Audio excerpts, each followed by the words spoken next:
Hello and welcome to Beyond the Bio. This week I'm joined by Carley Armstrong, a producer, script supervisor and champion of Northern Voices, whose career spans theatre, TV and film.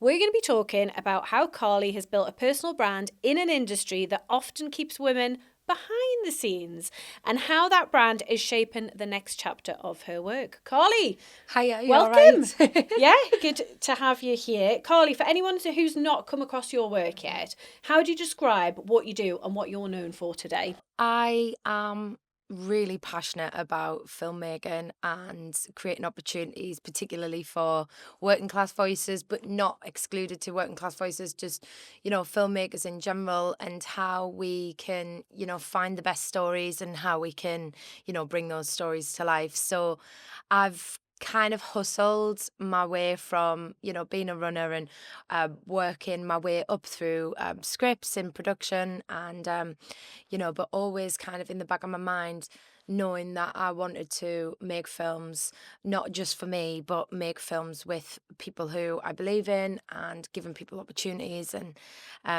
so I'd say that it's now becoming more of me being really passionate about the Northeast and me really wanting to drive change and supporting the next generation of talent coming through so they don't have to make the sacrifices that I've had to make. Yeah, and that sounds awesome. And obviously you've worked across theatre, TV and film. So would you say it's this passion and drive for the Northeast that's the thread that's connecting all of that? 100%, yeah, because, I think for me, I decided that I was never going to move to London and I was going to stay in the Northeast. I was never going to change my accent. I was always going to just be me. I've seen a lot of people move away from the region and go to London and sort of forget that the Northeast exists, and that's just not me. Did you ever go to London though? Did you ever do a London Oh, stint? I had to work in London 8 months of this year, so I do have to go away to London to work because unfortunately, there still isn't the work capacity in the Northeast to be able to sustain all of the crew who are here.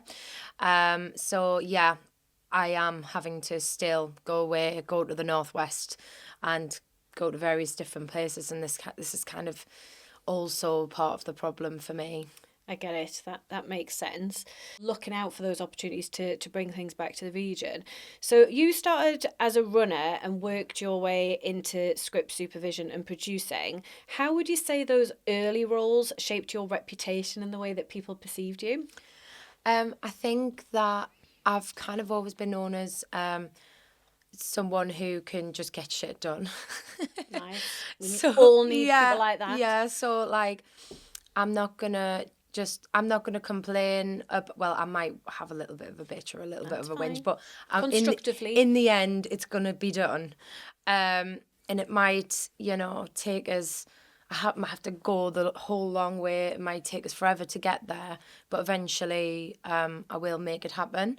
And I think being a runner was kind of instrumental in that as well, because in my career today, I kind of really appreciate coming up the ranks and also really appreciate working in what a lot of people perceive to be like lower positions, but actually they're just as integral to the whole process, and without them we couldn't do anything.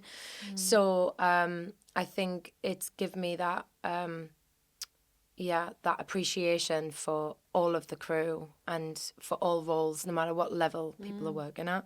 I think it's really important that you have that experience and you've kind of been there and you've done that. And for me, I think that is credibility because you understand those roles. Yeah, exactly. And I think you do see a lot of people in positions of power who have maybe been given that responsibility because of their parents, or they've been given that responsibility because they went and studied at a certain institution down south, and they've kind of stepped into that role, or they've worked in a sort of junior role in-house and they've moved up the ranks very quickly because they've got the confidence to be able to do that because they come from a place where confidence is just driven into you. And actually, my confidence today has come from the fact that I've tried and failed and tried and then learned and then understood, actually, do you know what? I can do that as well. You're right. Yeah. You've spoken before about the barriers that you faced coming into the industry, especially being from the north. Did that influence the way that you thought about visibility and building your professional profile, your personal brand? Yeah, I think so. And I think, it was sort of insinuated that you spoke in a certain way or you behaved in a certain way or you just like sort of just blend in to fit in. Like that's always kind of been the narrative. And for me now, I'm like, I'm fiercely loyal to my roots in Hendon and Sunderland, and I'm fiercely loyal to my people, my working class people. So I'm not going to change that, and that's actually become part of my brand because me being visible like that and me, just being as I always have been is kind of a unique selling point in the sense of like, I'm not going to sit in a suit if that's not me. I am going to dress like Dolly Parton if I want to dress like Dolly Parton. Is that a thing? Yeah, well, it is for me. And then, I just think that that's just my personality and I'm just being true to who I am. And I think that that's important to let other people know that it's okay to be like that. And did you feel like you had to hide that at any point? Were you a bit more subdued when you were younger, or? Yeah, I think I definitely, when I was in my 20s, I had to hide my true sort of authenticity and be kind of just, yeah, to And fit do you think in. that's like an era thing, or do you think that's like an age thing? Because when I think about, so I went down to London when I was in my 20s into my early 30s, and I don't have a particularly strong accent because my parents aren't from here. So my Yeah. parents are very working class, but they're not from Newcastle. So my accent's always been a little bit weird anyway. But when I first went down to London, people used to say, "Oh, you've got such a strong Geordie accent," and I feel like I then tried to soften it a bit to try and fit in Yeah. because I was in my 20s, and what do you want to do at that age? You want to fit in. Yeah, being in my 20s, I had to play the game and fit in and kind of not try and stand out too much. I think as I sort of got into my 30s, I kind of realised, well, actually, I care what people think, but do I? Yeah. Like, is it not better for me to be my true, authentic self and to express myself and to show others it's okay to be you? Because then ultimately I'm just becoming part of the problem if I just then, I could have very easily gone, right, I've got a very cushy little setup here. I can just go and work and not, and, just pretend I'm someone I'm not, but that's just not me. So, script supervisors aren't usually the visible ones on a production. How have you found ways to build visibility and credibility from those behind the scenes type roles? It's hard because still to this day, like, I'm getting a little bit of feedback from people like, oh, you're not this, you're this. And the industry will very much try and put you in a box. And if you let it, then you will remain in that box. Which is so weird for a Yeah. sector that prides itself on we're creative and we Yeah. accept everyone and all Yeah, this. it's absolutely not like that That's at so all. interesting. Yeah. And also if I feel like if you're outspoken or you have something to say, sometimes it's like it might put people off because they're like, oh, she's got a voice, I think Dangerous. yeah. Or and when I'm at work, I'm very professional. I'm there to do a job. I'm there to be in that role that I've been employed to do, and I'm not going to be standing on set screaming for the working class or whatever. There's a time and a place. There's a time and a place for that, but. What I am absolutely going to do is I'm going to, speak to the trainees and be like, what's your long-term goal? Like, how can I help you, support you, inspire you to do the best work that you can or help you to get to where you want to be? So there's ways to do it. And You have become known for championing inclusive storytelling and northern voices. How has weaving that kind of championing into your personal brand helped you to attract opportunities and collaborators? So this has been really good, actually, because in me doing that, I've opened the door to being invited to Parliament, going and sitting at round tables on the Female Founders Conference that we did last week. And, I think had I not been so fiercely loyal to my roots and had I not spoke out about inequality, then I don't think I would have really been given those opportunities or that platform, because people are getting behind me because they're like, well, this is a woman who is clearly passionate about this. There's clearly a problem because one thing, the data doesn't lie. So we can see from the data that working class people are not being fully represented, and that there is clear skills gaps and opportunities and financial gaps in the north, in comparison to our counterparts in London. And that's no discredit to them. That's just kind of how it is, because we're so far away from the hubs and the opportunities, and we all know the barriers that come with that. Moving into producing and writing your own work is a big shift. Have you had to reposition your brand in any way during that transition? Yeah, definitely. So it's funny because when you look at my profiles, sort of like on Instagram and on LinkedIn, I had a bit of a kind of career counselling session with this like guru for brands, and he told me, basically said, you have to stop positioning yourself as a script supervisor, because if you don't, then everybody's just going to see you as that. You work as that, but actually you're more than that, because, you're working behind the scenes tirelessly to work with filmmakers in your downtime. I mean, I sometimes don't go to sleep till like 1 o'clock in the morning when I'm filming the brand. I have to be very careful with it in terms of what I want people to see me as. That's a really interesting point. So I guess you're positioning yourself as the next step and where you want to be. Is that accurate? Yeah, 100%. So like, I'm kind of doing it already. I mean, I'm doing the work, but not always being paid to do the work. Yeah. I imagine that's quite a big thing in your industry. Oh my God, yeah. Especially as a female founder and as a woman with the, big dreams. We all know the statistics and the percentages of how many female founders get equity, and how, what that looks like on a big scale. So it's hard, but if I hadn't have done that work and I hadn't have positioned myself like that, I would be miles behind where I am now. And I think actually I'm doing the work, I'm making the films, I'm writing, I'm producing. So actually I'm just as skilled or as, readily like getting there as somebody who was just coming through the ranks in a different way. And what sort of practical things were you doing to position yourself for that next level? What did that look like? So I've produced low budget feature films and short films, really taken some significant risks. Producing a feature film in 11 days, which is totally unheard of.